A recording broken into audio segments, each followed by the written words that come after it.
40. Tutaanza kusoma mstari wa kwanza hata ule wa 5.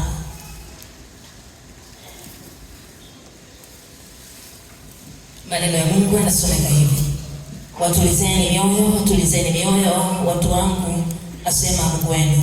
Semeni na moyo wa Yerusalemu, kauambieni kwa sauti kuu ya kwamba vita vyake vimekwisha, uovu wake umeachiliwa, kwa kuwa ameupokea kwa mkono wa Bwana adhabu maradufu kwa dhambi zake zote. Sikiliza sauti ya mtu aliaye, itengenezeni nyikani njia ya Bwana, nyoosheni jangwani njia kuu kwa kuwa Mungu wetu. Nyoosheni jangwani njia kuu kwa Mungu wetu. Kila bonde litainuliwa na kila mlima na kilima kitashushwa. Palipopotoka patakuwa pamenyooka, na palipoparuza patasawazishwa. Na utukufu wa Bwana utainuliwa, na wote wenye mwili watauona pamoja, kwa kuwa kinywa cha Bwana kimenena haya. Amen. Niwaombe tukae.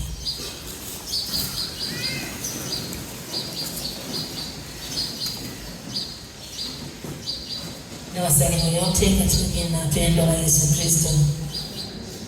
Bwana Yesu asifiwe. Hongereni kwa kufika hemani mwa Bwana ili msikie kutoka kwake. Hongereni kwa mwaliko wa kimbingu. Hongereni kwa uzima, hongereni kwa afya njema, hongereni kwa kibali, hongereni kwa namna ambavyo Mungu anawafanikisha katika mambo yenu mengi. Amen. Mwaka 2025 wengi tumepanga malengo na mipango mingi ya kimaisha. Yamkini kwamba katika malengo yako mengi umepanga hamna hata moja. Bado usikate tamaa ya kuacha. Kubwa tumshukuru Mungu kwa ajili ya afya yako kuwa njema. Bwana Yesu asifiwe. Neno ambalo tumesoma katika Isaya 40 anasema watulizeni mioyo watu wangu, asema Mungu wenu. Semeni na moyo wa Yerusalemu, kauambieni kwa sauti kuu ya kwamba vita vyake vimekwisha. Wewe una Elia, unayekata tamaa, unayepoteza vitu vyote katika mwaka 2025, unaona kwamba ulikuwa ni mwaka wa hasara kwako, anasema tulizeni mioyo. Bwana Yesu asifiwe. Pengine inakuwa ngumu kuitika amen, kwa sababu katika mwaka 2025 wenzako wamekusanya faida, kwako imekuwa kukusanya hasara. Lakini anasema sema amina kwa jina lake Kristo Yesu, kwa sababu katika amina unaona nguvu mpya ya ushindi.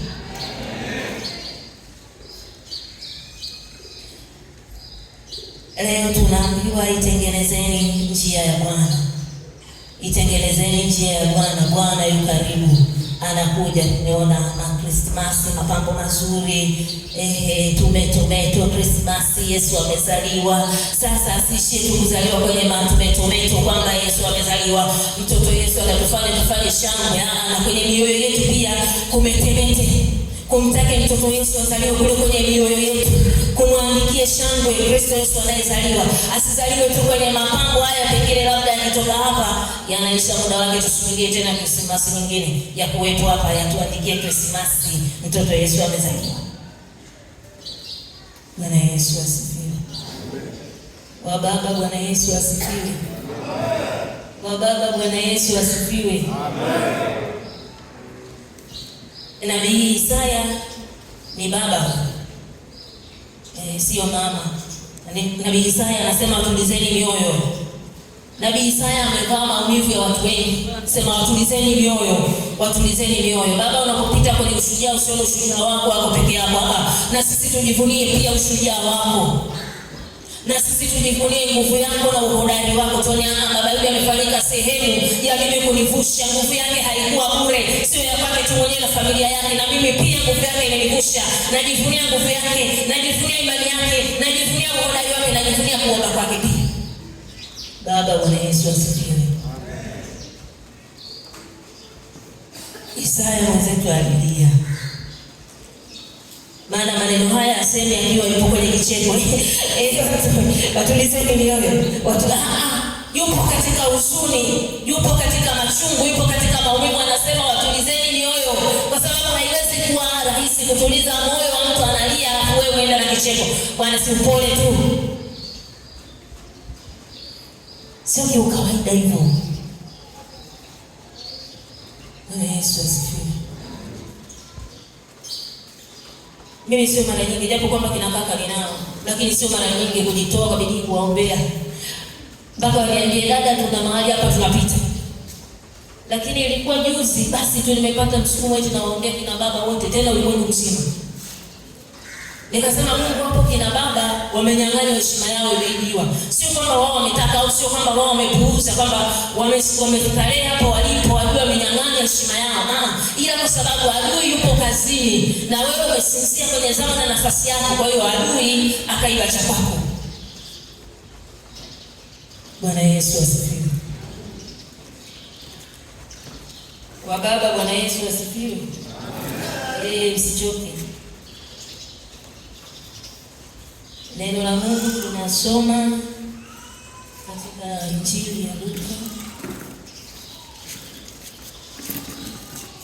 Neno la Mungu tunasoma katika Injili ya Luka, mlango ni ule wa 3.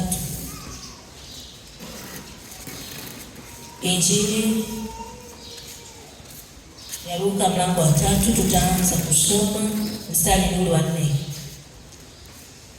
Anasema kama ilivyoandikwa katika chuo cha maneno ya nabii Isaya, sauti ya mtu aliye nyikani, itengenezeni njia ya Bwana, yanyosheni mapito yake. Kila bonde litajazwa na kila mlima na kilima kitashushwa. Palipopotoka patakuwa pamenyoka, na palipoparuza patalainishwa, na wote wenye mwili watauona wokovu wa Mungu.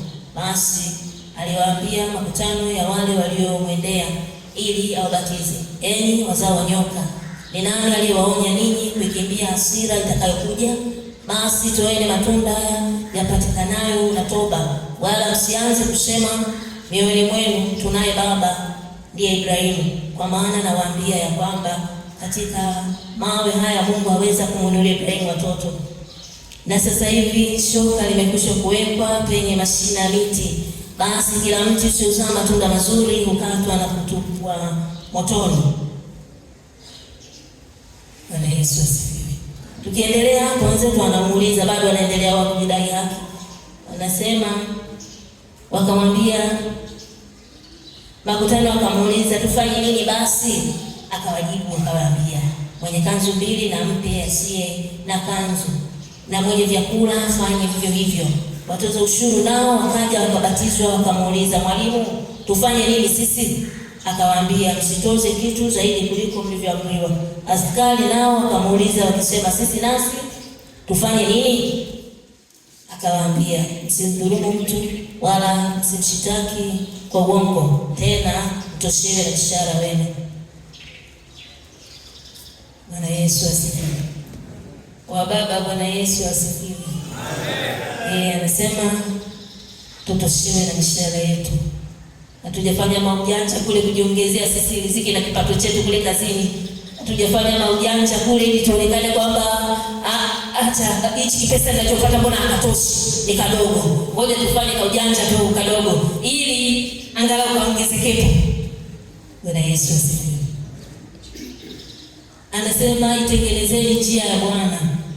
Tunapoitengeneza njia ya Bwana, maana yake kuacha matendo yote yaliyo machukizo mbele za Bwana.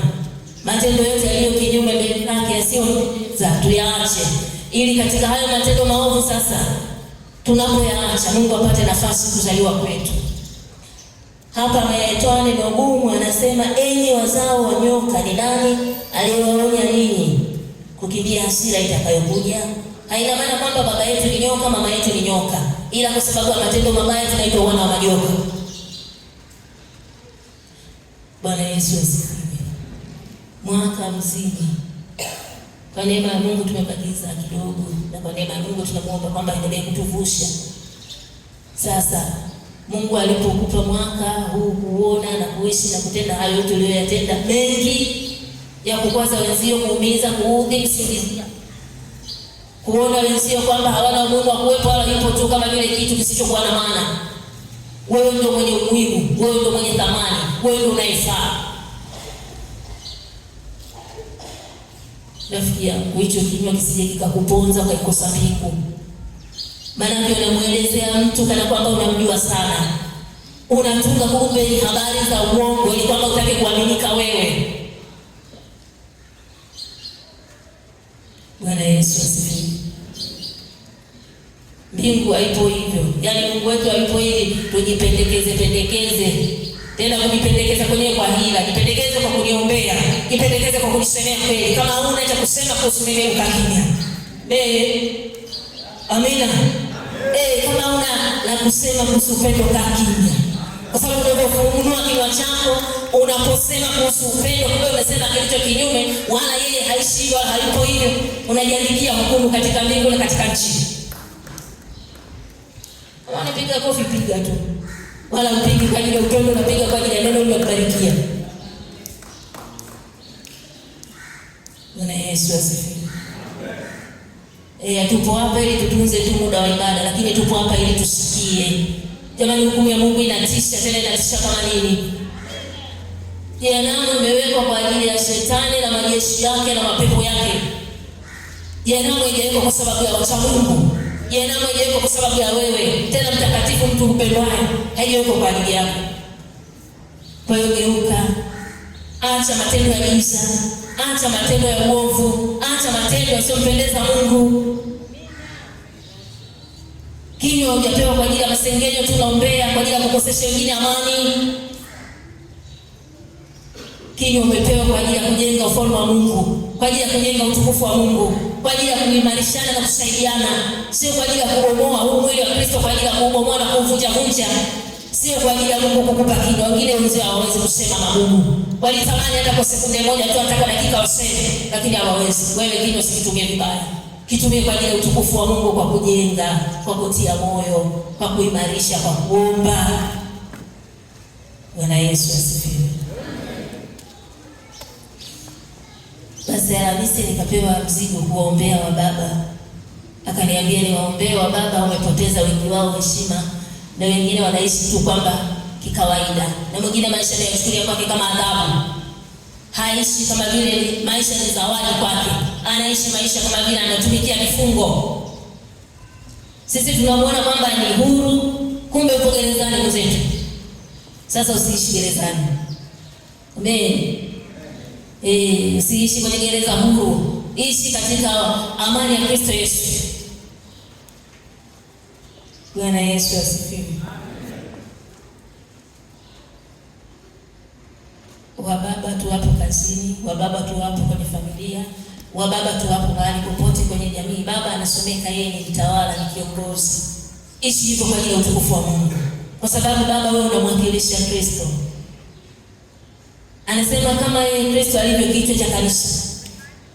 Sasa tuseme kwa sababu ya mkeo tu, tunasema yeye ni kichwa cha familia, yeye ni kiongozi.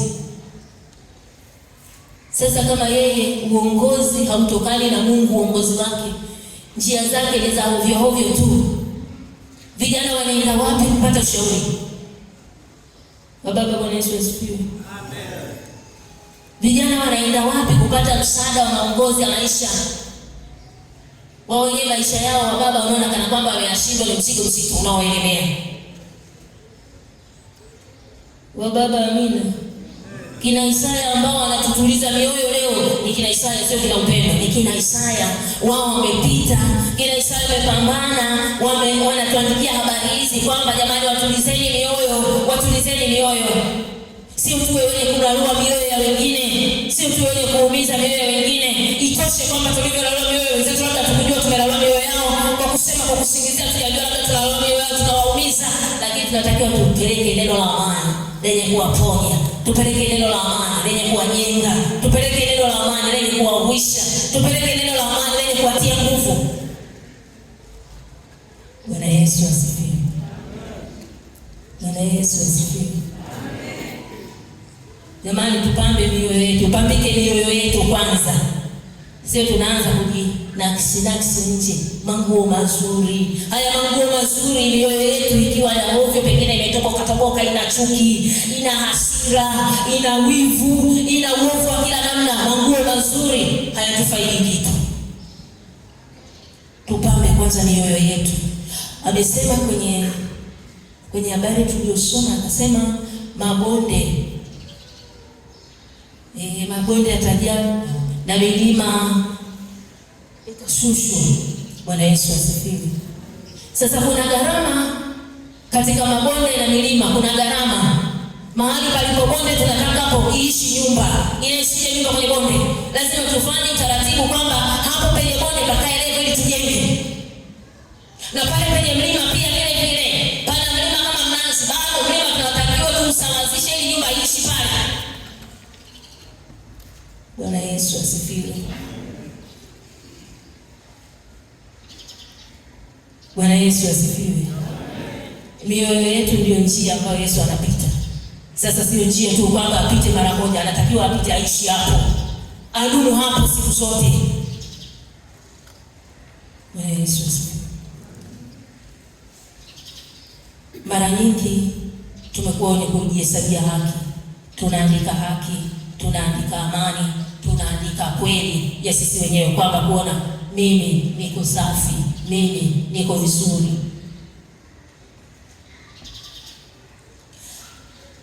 Kioo cha mimi niko vizuri, kumbe vile ambavyo nakutendea wewe kwa uzuri. Na kutendea wewe kwa uzuri sio katika kunyamaza kimya kwamba ni dhambi, kwamba ni uovu unaotenda na nyamaza kimya na ogopa kusema kwa sababu wanakusifu. Una kinywa cha namna gani hivi? Sasa nikisema inakuwa namna gani hivi? Bwana Yesu asifiwe. Mahali pekee pa kupona ni hapa kanisani. Pengine kule ofisini kwako sasa ni kabosi. Sasa kama kabosi tunashindwa kukaendea kabosi kukakamjia kabosi, sasa mbona unaenda nje ya utaratibu? Lakini hapa kanisani tunakwambia ishi kwa utukufu wa Mungu, kusema wewe ni mtoto wa Mungu, hamna mtu ambaye amezidi mamlaka ya Mungu. Bwana Yesu asifiwe. Wakati mwingine wa mama tunajisahau, tunakuja kanisani. Tunajisahau kidogo na kuvaa. Wazee mara nyingi wanapata shida bali na siku tukuamilishana na mtu. Kweli ni namna tu ya kutaka kuonyesha kwamba vijana ni dada niko vizuri, siku yangu nzuri, inapendeza, inavutia kwa kila mtu. Sawa. Lakini bado haijamvutia Yesu. Yesu havutiwi na siku yako, anavutiwa na matendo yako mazuri.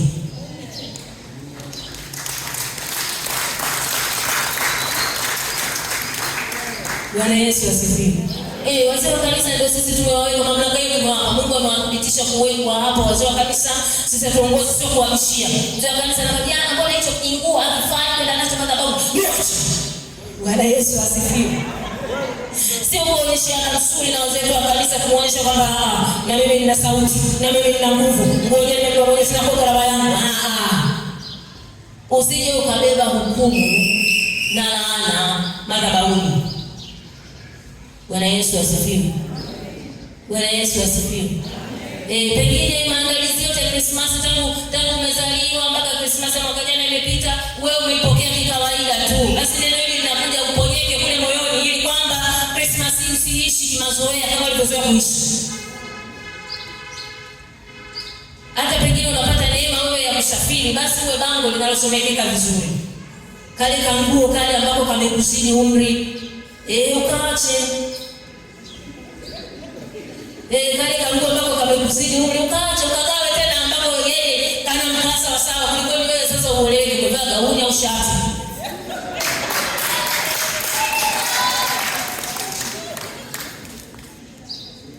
Bwana Yesu asifiwe. Hapa tunasema tutengeneze njia ya Bwana.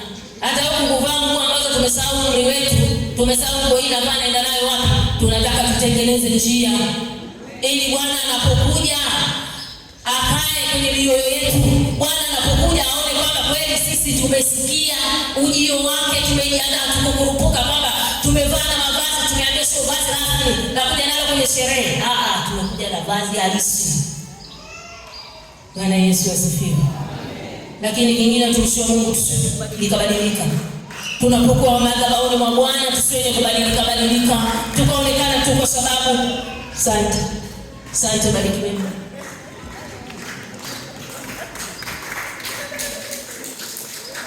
Amen. Yote kwa ajili ya utukufu wa Bwana. Bwana Yesu asifiwe. Kwa hiyo tunapokaa kwenye madhabahu ya Bwana isiyo kwamba tunakuja ili kuonyesha fashion, tupo kwenye Bwana mitindo. Tunakuja kusikia mbingu siku hiyo zinasema nini kuhusu sisi. Jamani, baba akilia kidogo anatutetemesha, na baba akilia hata kama mama hataki kulia lazima naye atalia.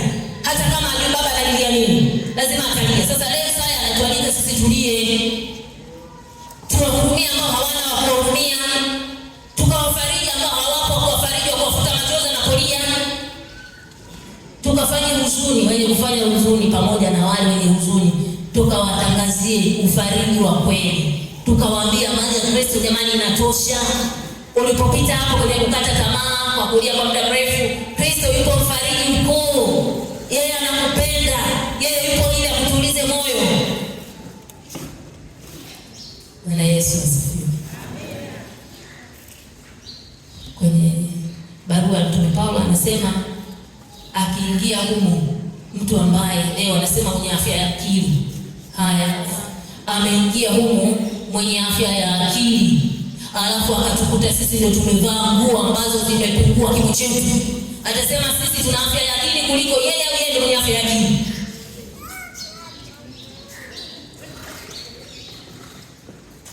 Bwana Yesu asifiwe. Bwana Yesu asifiwe.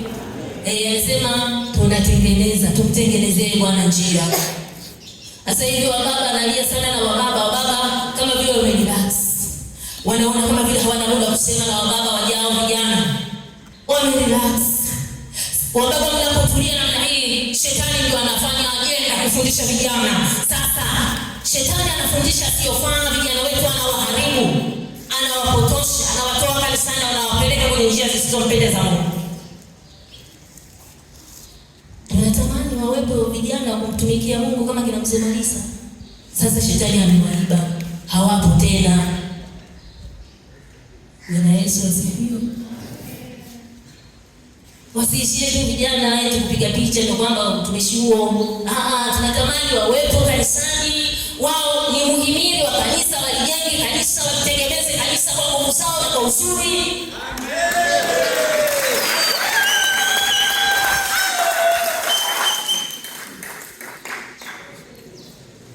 Watumishi tunaitwa kutengeneza njia ya Bwana.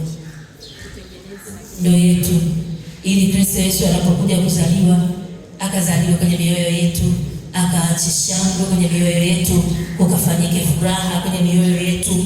Wako wamama wajane ambao wamekata tamaa, wala kanisa pengine hatuwakumbuki tena. Hebu wewe waende, fanya vile kama umepotea njia, umefika hapo nyumbani kwake. Peleka ufariji, peleka tumaini, peleka neno la kumvusha, kumtia nguvu tena. Bwana Yesu asifiwe. Basi Mungu wa amani mwenyewe na atubariki na akatupe sisi nguvu ya kuzaa matunda mema yanayopatikanayo na toba kwa ajili ya Kristo Yesu. Atuombe. Mungu uliye baba yetu na mwaminifu, tunaliadhimisha mno hilo jina lako, jina tukufu. Baba, tunalitukuza jina lako. Wewe ndiye ambaye umetuambia tukutengenezee njia, ili katika njia hiyo Bwana wewe ujipatie kanisa teule ulilolinunua mwenyewe kwa damu ya thamani. Na kanisa hilo Bwana ambalo halina waa, halina kunyanzi, halina uovu. Baba, tusaidie kukwepa na kuacha mambo ya ulimwengu huu wa giza, mambo ya ulimwengu huu yasiyopendeza Bwana. Yesu, tupe tegemea wewe, tupe kukuamini, tupe kukuishia kwenye kizazi korofi, tupe kukuona wewe ndiye nguvu zetu, ndiye wimbo wetu, ndiye uaminifu wetu, katika jina la Yesu Kristo. Simama na kanisa lako wewe Bwana, wale watakaosafiri wape kwa ushuhuda mzuri kule wanapoenda. Baba, ukaangaze nuru yako pamoja nao, miili ya watoto wako Bwana ukaitunze wewe mwenyewe vizuri, wala wasiwe wale ambao wanavaa vibaya. Na tunaposema kuhusu mavazi, asiwepo mwenye kukwazika, kwa sababu neno lako linataka tuwaambie, ili asiwepo yeyote wa kujitetea kusema mimi sikusikia. Asante Bwana Yesu kwa kuwa umesema nao tena kwa lugha ya kirafiki kabisa. Umesema nao pole Bwana, nami ninashuka ninapungua. Hata pale ambapo Bwana ulinitaka niseme tena kwa mkazo, yongeni kwamba kwa sababu ya ubinadamu nimehofu, nimeogopa, sijasema tena. Nami ninaendelea kuita mamlaka ya kimbingu izidi kukaa kwa wingi ndani ya Mungu, ikaniekimeshe na ikanipe kusema kwa uzuri, kwa ajili ya mamlaka na kwa jina lako Yesu nimeomba.